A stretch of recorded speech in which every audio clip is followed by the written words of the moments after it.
گوجری زبان میں اپڈیٹ سنیے۔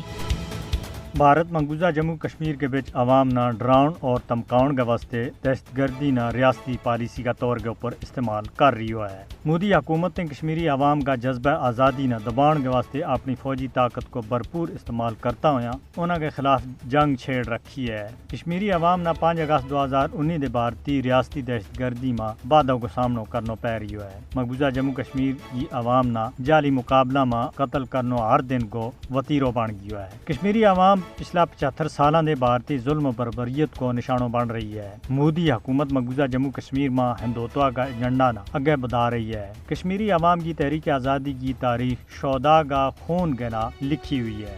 بھارتی فوجیوں کے ہاتھوں کشمیریوں کی ٹارگٹ کلنگ ایک منظم نسل کشی کے مترادف ہے۔ مودی حکومت نہ سمجھ جانا چاہیے کہ ظلم و بربریت تے کشمیری عوام نہ دبایا نہیں جا سکتا۔ بھارت کشمیریاں نہ مار دو سکے لیکن انہوں کا دلوں بھی جذبہ آزادی نہ ختم نہیں کر سکتا۔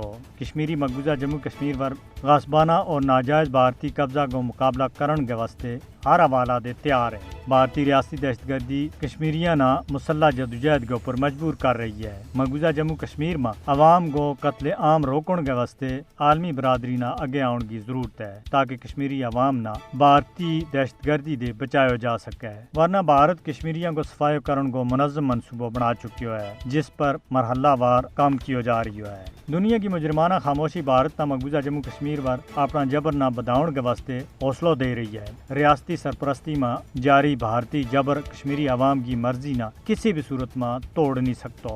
انسانی حقوق کا عالمی ادارہ نہ مقبوضہ جموں کشمیر میں بھارت کی وحشیانہ کارروائیوں کے خلاف آواز چاہنی چاہیے۔ وہ دن دور نہیں جب بھارت نہ مقبوضہ جموں کشمیر میں اپنی ریاستی دہشت گردی کی قیمت چکانی پائے گی۔